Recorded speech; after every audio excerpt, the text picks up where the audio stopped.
welcome on into VG Emporium, video game music and more. I'm your host and proprietor of this fine establishment, Rage Cage, and today we're celebrating something mighty special. It's a certain someone's birthday coming up here in the next few days. And that someone, or I should say something, is Mega Man. Yeah, come this December 17th on Sunday is going to be his 36th anniversary. I know it's not a big one, 35th was last year, but still there is cause to celebrate for the Mega Man Battle Network collections came out, as well as, I guess, X-Dive Online. But these are just re-releases of already existing games, so no brand spanking new stuff for our beloved Blue Boy.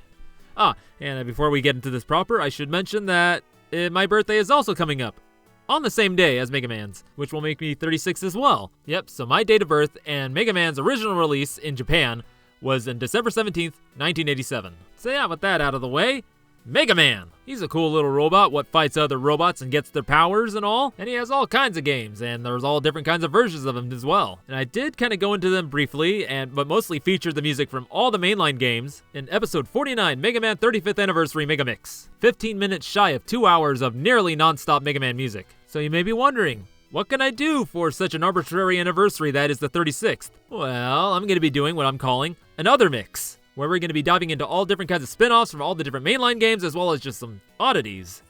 And how I'm going to do this is I'm going to be playing a block of music from each series of, spin-offs or odd games, and then talking about this, that particular set, but not really getting into the composer stuff and all, just trying to keep it brief. Keep talking brief, more music. So now getting into it, the track that we opened up with was Opening from Mega Man The Wily Wars, composed by Kinuyo Yamashita. And so what this here game is a recreation of Mega Man's 1, 2, and 3 on the Sega Genesis with an unlockable fourth game called Wily's Tower. So this here game was only released in Japan and PAL regions on cartridge, and then we got it here in the US through a thing called Sega Channel, which is unfortunate because the saving function on that version does not work, and you need to be able to save your progress of completing all 3 games to unlock Wily's Tower. So, fun stuff there. Now, as far as the music goes, it's all rearrangements of the original music with some original music as well in there.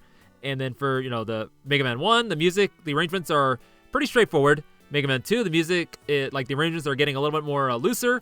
And then Mega Man 3, the composers are just adding their own flair to the arrangements, and it gets really cool. And then Wily's Tower, the music in that, pretty dang good. My favorite one, Wily Tower 4, which is the track I closed out the last year's episode with. As far as gameplay, I feel it's pretty faithful. And visually, it looks really good. I mean, update to Mega Man is pretty cool, and yeah. And though Capcom never did a sequel version, of doing 4, 5, and 6, there is a team out there doing a fan-made version of 4, 5, and 6. They've just released 4.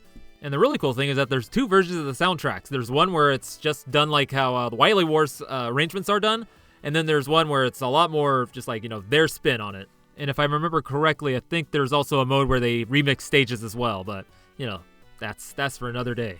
So now we're going to get into our first block of music, made up of the Mega Man Game Boy games, originally released in Japan as Rockman World. So we're going to start with Wily Castle Stage from Mega Man Wily's Revenge, composed by Toru Odasa, followed by Hard Man from Mega Man 2, composed by Kenji Yamazaki, then Wily Station Stage from Mega Man 3, composed by Kouji Murata, Dr. Light Lab 2 from Mega Man 4, composed by Kouji Murata as well, and then ending with Pluto Stage from Mega Man 5, composed by Kouji Murata.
enjoyed that first block of Game Boy tunes, which we started with Wily's Castle stage from Mega Man Wily's Revenge, followed by Hardman stage from Mega Man 2, then Wily Station stage from Mega Man 3, Dr. Light Lab from Mega Man 4, and then Pluto stage from Mega Man 5. So now these Game Boy games here are quite in a strange place because they're not technically spin-offs per se, they're more like in-between quills for the main NES games, because supposedly how it's supposed to go in the timeline is that the Game Boy Mega Man 1 is between Mega Man 1 and 2 on the NES, then Game Boy Mega Man 2 between 2 and 3 on the NES, then 3 between 3 and 4 on the NES, and then 4 and 5 between 4 and 5 on the NES. So, you'd imagine they are their own unique stories, well, some of them involving some time travel shenanigans and Mega Man killers, but all the Robot Masters are shared between the games that they are in between, so, Mega Man 1 has bosses from 1 and 2, and then so on, excepting Mega Man 5, which has their own original Robot Masters, which are called Star Droids. I could say, having played these, with Mega Man 2 being my first Game Boy game, that they're pretty solid, gameplay-wise, and the stories are interesting. Wily's Revenge is pretty straightforward. It takes place after the first NES game, so you're going up against Wily again, except in this case, he has created a new robot called Enker as a Mega Man killer. And this guy has a javelin that can absorb and reflect energy, I guess. And then, hey, you go into space to fight Wily. The second one is where things start getting wacky because, Wily finds this thing called this time skimmer, goes into the future where it's peacetime, and then reprograms the future Mega Man into Quint, which is a green Mega Man looking guy with the pogo stick. No joke. Third one has Wily using an oil rig to drain energy from the Earth's core to power a new machine. And hey, there's a new Mega Man killer called Punk, who's a big burly red robot with spikes. And then 4, Wily sends out a signal that reprograms many robots. Mega Man's able to resist, goes after him, meets another Mega Man killer called Ballad. And this guy's using some kind of landmines and other explosives, I guess. And then in 5, we got the Staroids, which are robots based off of all the planets in the solar system. And you fight them, and then, oh no, what you'll find out is Wily all over again. He ordered the Staroids to attack the Earth.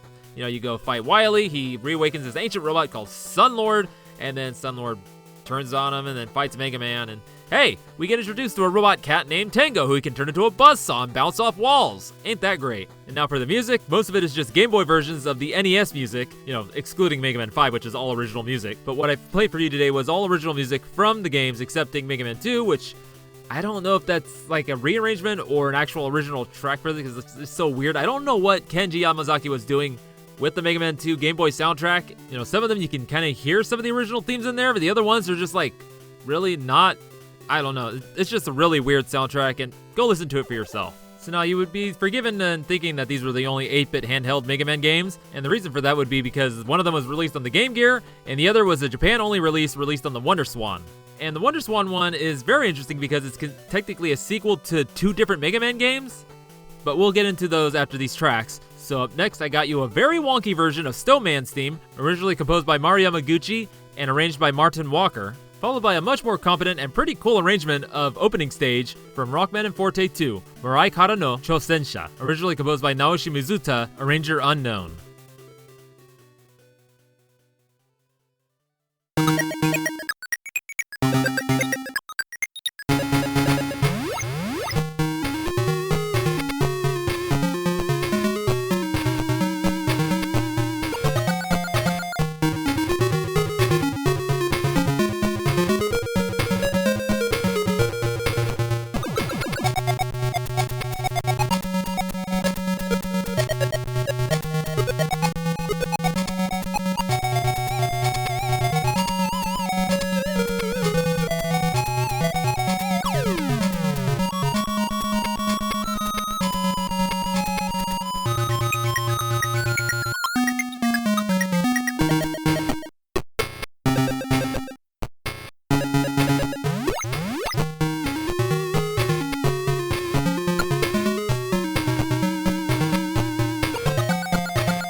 you just heard Stone Man from Mega Man on the Game Gear, originally composed by Mario Yamaguchi and arranged by Martin Walker, and Opening Stage from Rockman and Forte 2, Mirai Kara no Coosensha on the Wonder Swan, originally composed by Naoshi Mizuta with an unknown arranger. So yeah, these two titles are pretty interesting. Starting with the Game Gear one, the story, not really much there. It's just Mega Man out to stop Wily again, and the Robot Masters he must face in order to get to Wily are 2 from 4, so that'd be Bright Man and Toad Man, and then 4 from 5 being Stone, Napalm, Star, and Wave Man. And this game is an interesting amalgam of things, so all the stages are pretty much 1-to-1 for the NES versions in layout and color palette, but the look of the tile sets in the level as well as of the sprites for the Robot Masters are a little bit more closer to how they would have looked if they were in Wily Wars. So, you know, just a little extra details and shading. And the gameplay is pretty much the same, excepting that the AI of the Robot Masters is a little faster and more aggressive. And then the most interesting thing of this game is, of course, the music. And a more of like, what am I listening to kind of interesting? Because as you could tell by that arrangement of Stone Man's theme, there were some interesting things going on in there. And having worked with the sound chip being the SN76489, I can kind of understand what David was doing here, but still, it's pretty wonky. But nonetheless interesting.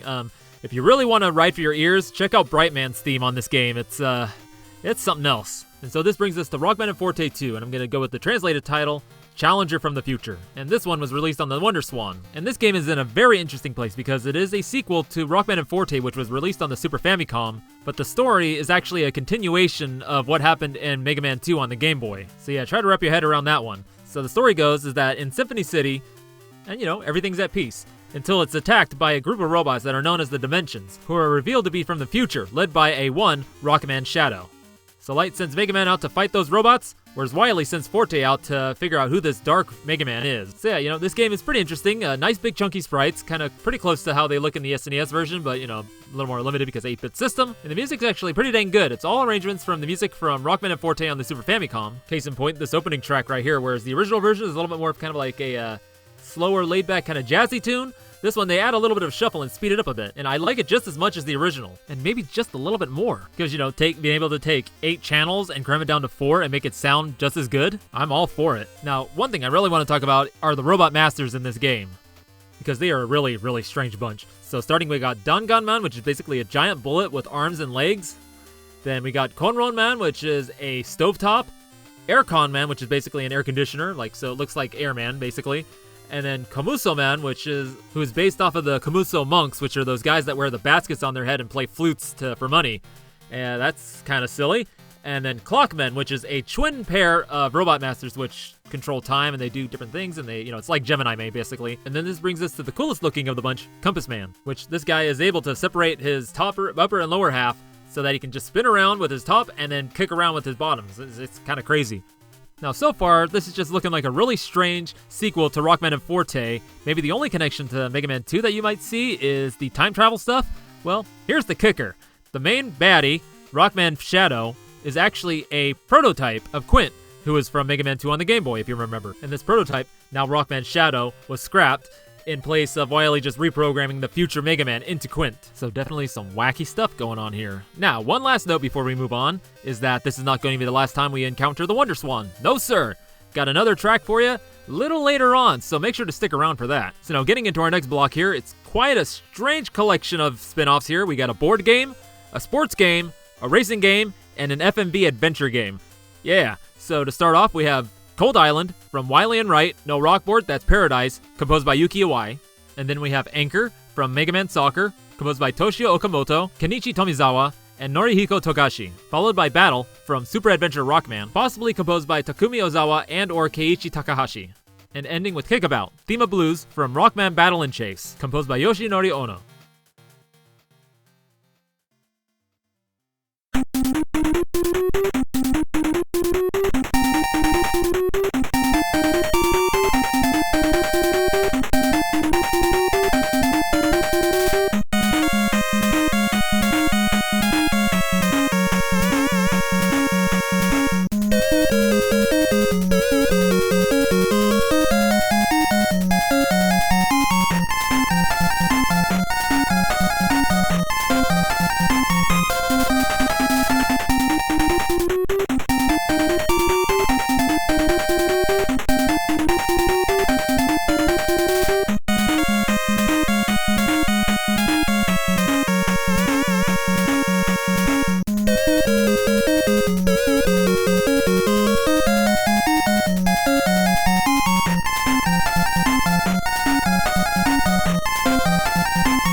Well, welcome back. You just heard Cold Island from Wily and Wright, no Rockboard, That's Paradise, by Yuki Iwai, Enker from Mega Man Soccer, composed by Toshio Okamoto, Kenichi Tomizawa, and Norihiko Togashi. Battle from Super Adventure Rockman, possibly composed by Takumi Ozawa and or Keiichi Takahashi. And Kickabout Thema Blues from Rockman Battle and Chase, composed by Yoshinori Ono. So what we started with, Wily and Wright, no Rockboard, That's Paradise. Hey, you like Mega Man? You like Monopoly? What if we mix these things two together? And yeah, you get a not so notable game. You know, you get to play as either Dr. Wily, Dr. Light, Roll, Dr. Cossack, or Kalinka, and you just go around the board and try to buy properties or whatever area you're in and collect as much as any as you can. And yeah, you can imagine that's loads of fun. The most notable thing about this game is the introduction of a character called Reggae, which is this strange-looking bird based off the Oriental stork. And yeah, you know, just shows up. He's just there, hanging out with Wily. You know, he was lonely, made Reggae. Annoying little bird. Though Reggae does show up a few times throughout the series. In Mega Man 7, when you enter an invalid password, he shows up in all the screens. In that previous game, that Rockman and Forte 2, he is an item that Forte can purchase, and in the stage uses him to get items, much like Eddie does for Mega Man. And then in Mega Man 10, where he actually runs its own item shop that Base or Forte, whichever, can buy items from. So that's kind of cool. And then this brings us to Mega Man Soccer. As you can imagine, it's Mega Man and soccer. There's a story here. I guess there's a soccer game going on, and all of a sudden Wily causes an explosion to happen, and then all the players are replaced by robot masters. So Light sends Mega Man to go play against them with 7 other Mega Man But as you beat the teams of robot masters, you get at least one from each team, so you can vary up what you have in your team. And of course, being robot masters, they have special techniques they can use, as well as having a proficiency in a certain attribute or something like that. And then we have Super Adventure Rockman, which, like I said, is an FMV adventure game with some interactive bits. There are fight scenes where you have to, shoot the cursor at the robot masters, or depending on what commands you hit, you can influence whatever scenes happen when the fight's going on. I don't know. It's interesting, strange. The story, it's something. There's a ancient Aztec or Mayan ruin that's discovered, and then Dr. Light and Dr. Wily go to investigate it.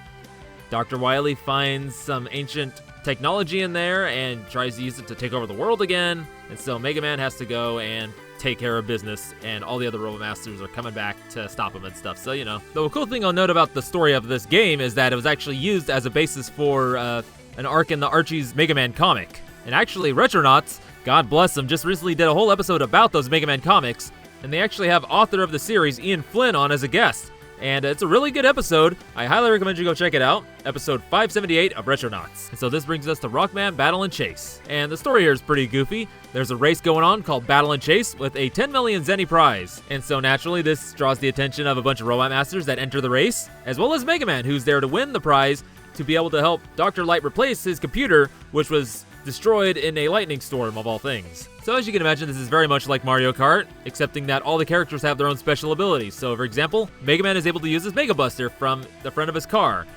Guts Man is able to smash things, I guess. Quick Man going fast. You get the idea. Is it good? I can't say. I've never played it. From what videos I've seen of it, it does look a little clunky and slow, but if somebody out there likes it, more power to you. The one thing I can definitely say is that the soundtrack is pretty damn great.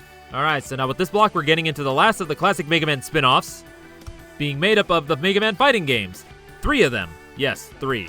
Starting off with Stage 4, Gyro Man, from Mega Man The Power Battle, originally composed by Mari Yamaguchi and arranged by Hideki Okagawa, and I'm going to be playing you the YM2151 and the Q-Sound versions. Following that will be Shade Man from Mega Man 2, The Power Fighters, originally composed by Yuko Takahata and arranged by Tetsuro Suzuki, and finishing with Ending/Database for Rockman Battle and Fighters, composed by Masato Kouda.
welcome back. We started that block off with Stage 4, Gyro Man, from Mega Man The Power Battle, originally composed by Mari Yamaguchi and arranged by Hideki Okugawa, followed by Shade Man from Mega Man 2 The Power Fighters, originally composed by Yuko Takahara and arranged by Tatsuro Suzuki, and then Ending/Database from Rockman Battle and Fighters, composed by Masato Kaoda. So starting with Mega Man The Power Battle, it is one of the few games that was made for both the CPS-1 and CPS-2 arcade systems. Thus why there were two versions of the song, the CPS-1 version using the YM2151 and one of the Occam chips for the samples, and then the CPS-2 version using Q-Sound, which was 16 channels of beautiful sample-based music. So the story of this one is that, Wily revives a bunch of Robot Masters, so Mega Man and Proto Man go to stop them, and then Bass joins the fight because he wants to prove to Wily that he doesn't need any other robots other than himself.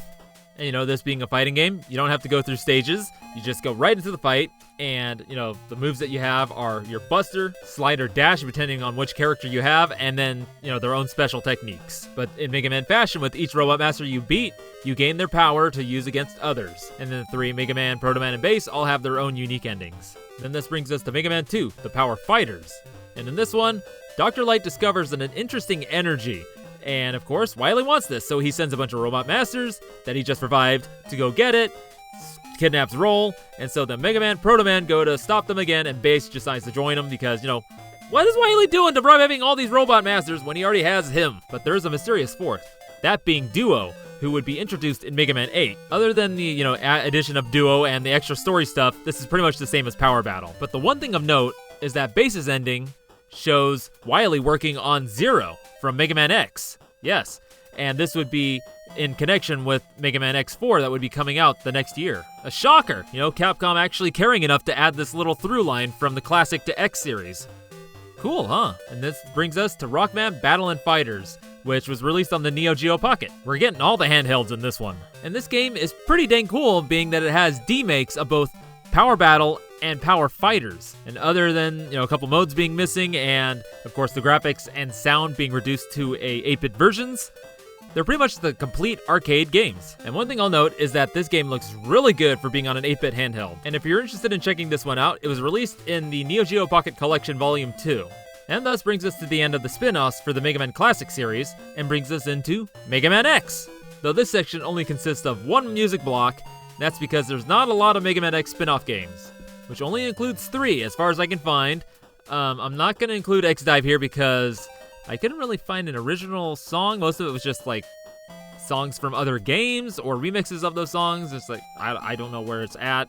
So we're going to start the block off with Chill Penguin Stage from Mega Man Extreme, originally composed by Yuki Iwai and arranged by Toshio Kojino and or Saoti Utsumi, followed by Recon Base Ruins, Neon Tiger Stage, from Mega Man Extreme 2 Solar Racer, originally composed by Kinuyo Yamashita and arranged by Mitsuhiko Takano, and then finishing with, this one has a lot of different versions of the title, Rescue Hope, Reclaiming Hope, Steal Back Hope, Recovery of Hope, and or Hope for Rescue, from Mega Man X Command Mission, composed by Shinya Okada.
And you just heard Chill Penguin Stage from Mega Man Extreme, originally composed by Yuki Iwai and arranged by Toshio Kojino and or Saoto Utsumi. Followed by Recon Base Ruins, Neon Tiger Stage from Mega Man Extreme 2 Solar Racer, originally composed by Kinuyo Yamashita and arranged by Mitsuhiko Takano. And closing it out with Rescue Hope, Reclaiming Hope, Steal Back Hope, Recovery of Hope, Hope for Rescue from Mega Man X Command Mission, composed by Shinya Okada. Now, starting with the two Extreme games, as you could probably tell by the sound of them, was on the Game Boy.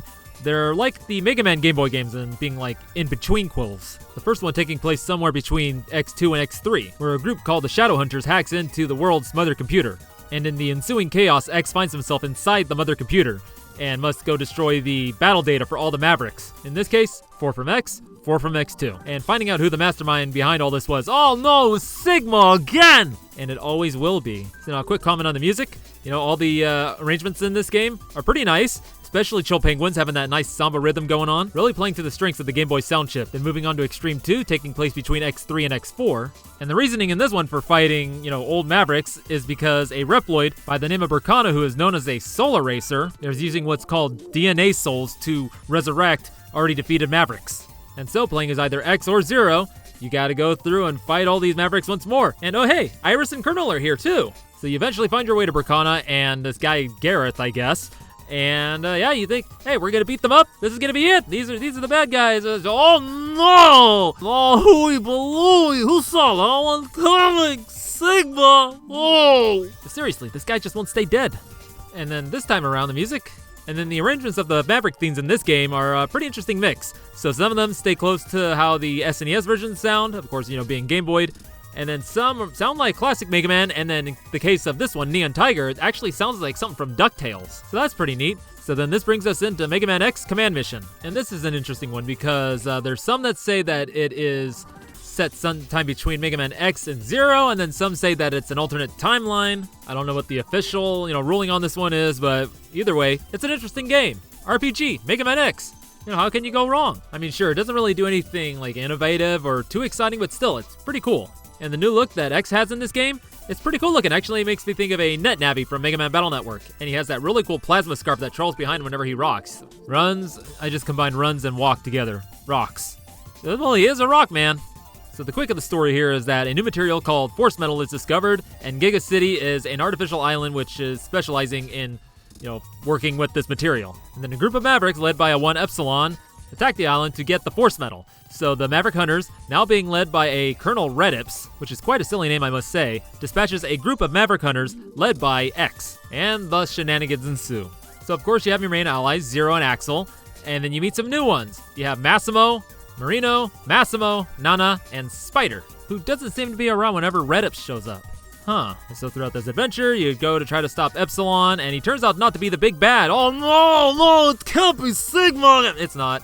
You know, how do I know this? That's because Redips shows up and reveals himself to be the big bad because he wants to use these force metals to evolve Reploids into a new form. And it is here that is revealed that Redips was Spider, and Spider was Redips. Who would have thought? And now you're probably wondering, where's that big guy Sigma? Where's that Moai head looking crazy man? Well, he's long dead. so let's forget about them. And instead focus in on the music here, which is some really cool electronic stuff, some nice break beats, even some drum and bass. All in all, it's a pretty neat game, though when held up against a couple other Mega Man RPGs, it's, nothing really too fancy. So, this brings us into our next block here, which is made up of a couple Mega Man Legends games. And Legends, in comparison to Command Mission, is far more interesting with its characters, its story, and world building. And unfortunately, there was only 2 spin-off games. Only one of them we actually got to play here in the States. So we'll be starting this block off with Nakai Desert from The Misadventures of Tronbon, composed by Toshihiko Horiyama, and unfortunately ending with Elux Island from Rockman - Great Adventure on 5 Islands with an unknown composer.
So those were Nakai Desert from The Misadventures of Tron Bonne, composed by Toshihiko Horiyama, followed by Elux Island from Rockman Dash Great Adventure on 5 Islands with an unknown composer. And like I said, there's only 2 here, and that's quite unfortunate because the Mega Man Legends series is pretty dang interesting, just like I said, in the world building and the stories and the characters are just so endearing. And the fact that they made a spin-off based around the rivals of Mega Man and the Casket family is pretty dang crazy, and it's actually set before Mega Man Legends. So the stories go that the Bonds are a family of pirates, and they are led by Teasel Bonne, who is the eldest sibling of the Bonne family, and he wants to find the Nakai ruins to find a refractor known as Diane Tier. And so while Tron is doing reconnaissance, the rest of the family is captured by one Mr. Loath, who takes them as hostages because there's a debt owed to him by this family. And so Tron has to go on and take various odd jobs to collect all the zenny. I believe the amount is 1 million. And when I say odd jobs, I basically mean she's going to be doing some robbing and stealing and whatnot.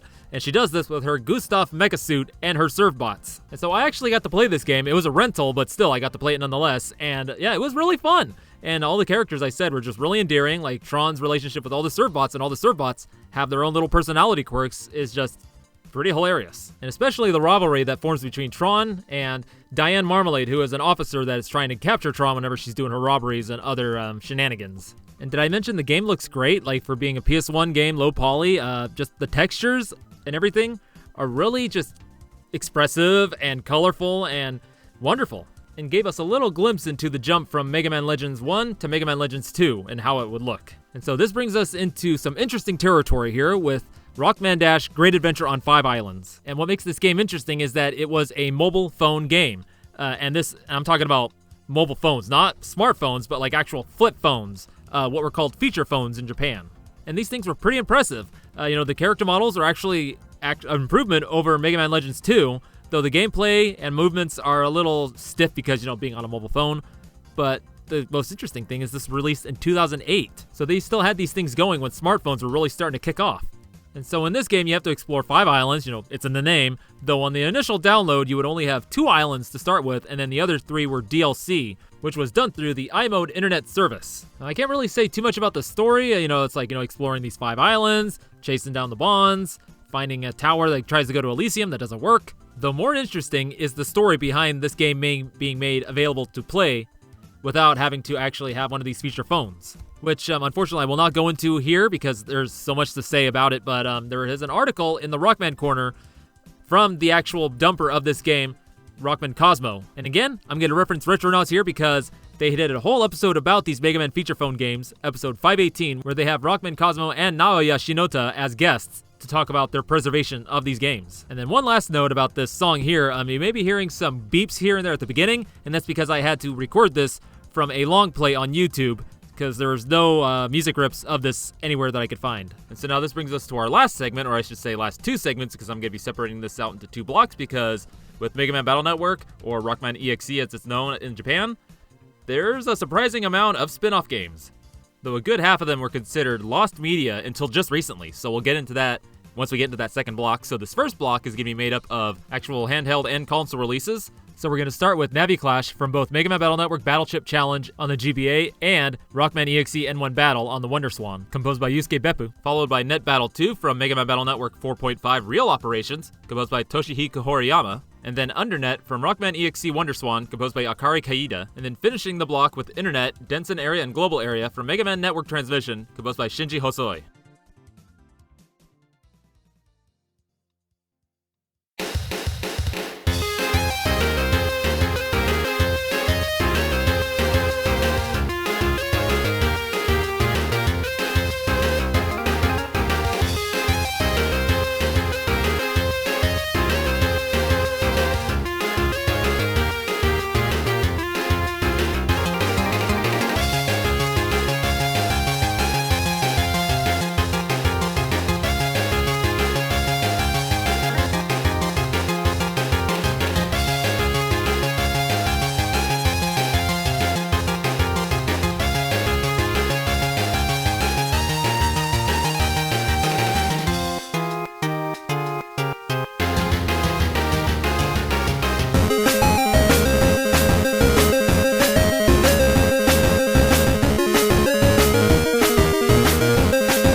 Alright, we're back. What you just heard were Navi Clash from Mega Man Battle Network Battle Chip Challenge and Rockman EXE N1 Battle, composed by Yusuke Beppu, followed by Net Battle 2 from Mega Man Battle Network 4.5 Real Operation, composed by Toshihiko Horiyama, followed by Undernet from Rockman EXE Wonder Swan, composed by Akari Kaeda, and then finishing with Internet Densen Area Global Area from Mega Man Network Transmission, composed by Shinji Hosoi. And I bet you're pretty surprised that there's this many spin-off games for this series, but this is only half of them. We got 4 more coming up. But hey, it makes sense because the 2000s were a pretty prolific time for the Blue Boy, with the main Battle Network games getting released with not even a year between each one, the Zero series going on as well, and not to forget about the, X games released on the PS2, that being X7, X8, and Command Mission. I think there was one year where there was like 5 or 6 Mega Man games released. But getting back to what we just listened to here, starting with Mega Man Battle Network, Battle Chip Challenge, and Rockman EXE N1 Battle. And despite the different names and, being on different consoles, Battle Chip Challenge being on the Game Boy Advance and N1 Battle on the Wonder Swan, they're the exact same game, exact same soundtrack, the only difference being the graphics and the sound. So now there's not really much of a story on this one. There's a new tournament called the Battle Chip GP and everybody enters, but it turns out there's a shadowy organization behind the tournament that will end up deleting the winning NetNavi and stealing their data for themselves. And then as for the gameplay, do you like deck building? Because that's all you'll really be doing is just building your deck of battle chips and then sending your NetNavi into quote-unquote battle. I say quote-unquote because the battles are CPU versus CPU. You have no control over them. It's all randomized. Because you see, in the regular Battle Network games, you have this field of 9x9 squares to move around and shoot your buster and use battle chips against your opponents. And there's strategy involved. In this, there's none of that. It's just the only real strategy is just how you build your deck and how things just roll out. So yeah, not very compelling, not the best game, but the soundtrack is pretty dang good. So there's that at least. And then this brings us to Mega Man Battle Network 4.5 Real Operation.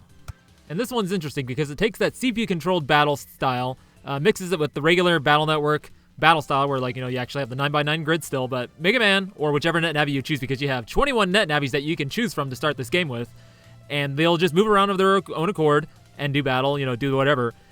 But you have control over which chips they use, and whatever strategy they use, like if they're being more evasive, if they're being more aggressive, all to simulate, the actual operation of a NetNavi, you viewing the battle chip stuff, and then the NetNavi kind of doing their own thing, while also registering your input. And then to push this even further, Capcom created what's called the Battle Chip Gate, which is an accessory that plugs onto the Game Boy Advance, and then you can actually slot in real battle chips into it to use in battle.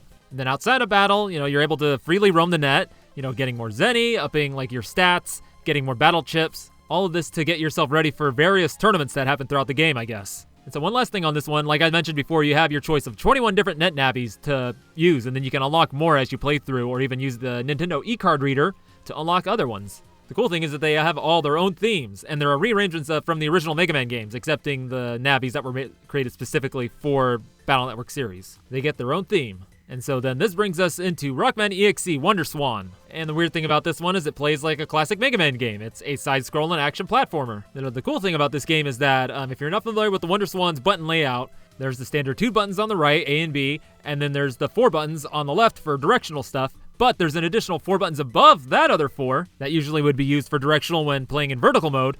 But in this case of this game, you can assign battle chips to Mega Man to use throughout the stages and then use those 4 additional buttons to use them. Now, the other thing about the Wonder Swan that, if you're not familiar with, is that the majority of the games on it were based off of anime, which this game is no different because it's based off the anime Mega Man NT Warriors, and the story is pretty much a condensed version of the first season. So that's one pretty interesting thing. And so then this brings us to Mega Man Network Transmission, which was released on the GameCube and is also an action platformer. So, jumping, sliding, shooting.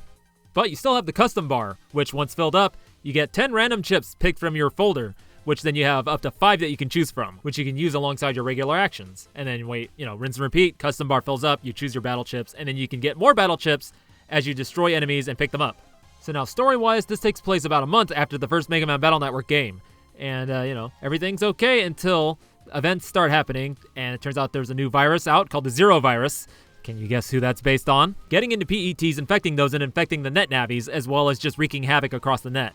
It is then found out that a former member of the WWW had unleashed the Zero virus in order to create a second life virus, which was the big baddie in the first game. So now this game didn't fare too well. The gameplay was a little clunky, especially with the battle chip system. Graphically, it looks pretty cool. The music, really good. This track here, bringing on some real YMO vibing. So now this brings us to our last block. And these ones are pretty intriguing. We got 2 feature phone games and 2 arcade games. and we'll really get into it once this block is done. So to start off with, I'm going to play what I'm going to call BGM 2 for now, from Rockman EXE The Metal Operation, which was an arcade game, followed by Cache Server Cybernet from Rockman EXE Phantom of the Network, which is one of the feature phone games, composed by Yuko Takehara, followed by Important Opponent from Rockman EXE Battle Chip Stadium, which is the other arcade game, and finishing with Trojan Cybernet from Rockman EXE Legend of Network, which is the second feature phone game, composed by Masami Onodera.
Alright, those what you just heard were BGM 2 from Rockman EXE, The Metal Operation, followed by Cache Server Cybernet from Rockman EXE, Phantom of the Network, composed by Yuko Takahata, followed by Important Opponent from Rockman EXE, Battleship Stadium, and then ending with Trojan Cybernet from Rockman EXE, Legend of Network, composed by Masami Onodera. So now where to start with this block? Where to start? Well, let's address those arcade tracks. If you're wondering why the quality is so not great, that's due to the songs being recorded straight from the cabinets with a field recorder, I'd imagine, by Emmanuel EXE, who is the one who uploaded the videos originally on YouTube. Which leads us into the really cool thing here, is that's because two fellows, Good Tofu Friday and Demi D Your MC, just recently went to France to meet with a collector who had these arcade cabinets, and going off, that Emmanuel EXE is in France, and he's the one who recorded the audio from those cabinets. I'd imagine he's the collector, and they actually were able to successfully dump the ROM data from the cabinets. And they tested out the images, and they work, they boot up, but they're not really playable because there's some mechanical things on the cabinets that are required to get these games to work.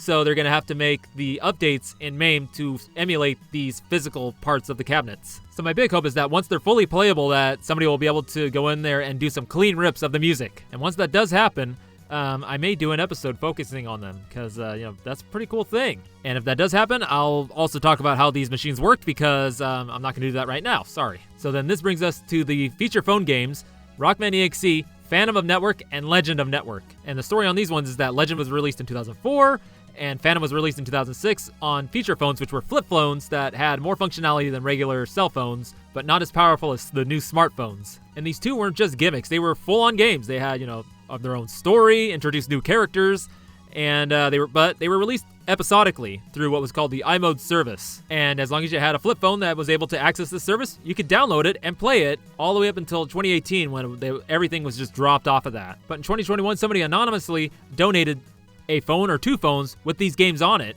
to Rockman Corner, which is working to preserve these feature phone games. And Rockman Corner is run by Rockman Cosmo, who I mentioned earlier for the Rockman Dash feature phone game. And so they and their team have successfully dumped the ROMs, and I believe they're playable now. But yeah, if you want to know more, like I said, there's that Retronauts episode focusing on these Mega Man feature phone games. It's really interesting. Just the fact that there's just a whole world of lost media because there's no way to obtain these games unless you have a phone that has these games downloaded on because these services are no longer active. And I will be actually linking that in the show notes as well as the link to Rockman Corner where you can read more about these two games. And there you have it. Mega Man spin-off games. I hope you enjoyed this strange, hour and a half long romp. But hey, Mega Man deserves all that love. And sure, 36 isn't that exciting of an anniversary. But hey, it was a good excuse to look through all these games that are outside of the norm. And hey, who knows, maybe Capcom has something up their sleeve for our beloved Blue Boy's 36th. But I'm not going to hold my breath for it, though. And what about me? What do I have up my sleeve for my 36th? Well, I know the day before, I'm going to be going to Sacramento Gamers Expo. And, just hang out, check out all the cool stuff that's there, and possibly meet up with some folks from the Bay Area, Gene Draband and Ian Cowell being amongst them. And then on Sunday, the 17th, the big day, I don't know, probably just spend some time with my family, go out for dinner. Yeah, enough about me. Mega Man. 36 years of Mega Man. Pretty dang cool. Now, if you want more Mega Man music, there is that 35th anniversary Mega Mix I did last year, and you can find that, as well as the other episodes of VG Emporium on all your favorite podcatchers such as Spotify, Apple, Google, Amazon, Audible, or if you want to try something exciting, there is TerraPlayer, which is a hub for many other video game podcasts. And then, of course, there is the main website, vgemporium.wordpress.com. And then if you want to keep up with VG Emporium, you can find it on all the social media such as Twitter, Instagram, Facebook, and there is a Discord, which is linked in the show notes if you're interested in joining that. I am also on Blue Sky and Mastodon, though I have not really been using those as much, under Rage Cage, which you can find myself Rage Cage at the other social medias, Twitter, Instagram, as well as on SoundCloud if you want to hear my original music. So now as for what I have planned for next week, seeing as we're coming up on Christmas here pretty soon, I'm going to be doing a focus on the Jolly Man himself. We're going to be looking into very strange games where you get to play as Santa himself or based around the guy. So that's going to be a holly jolly time. So thank you again for coming into VG Emporium, video game music, and more.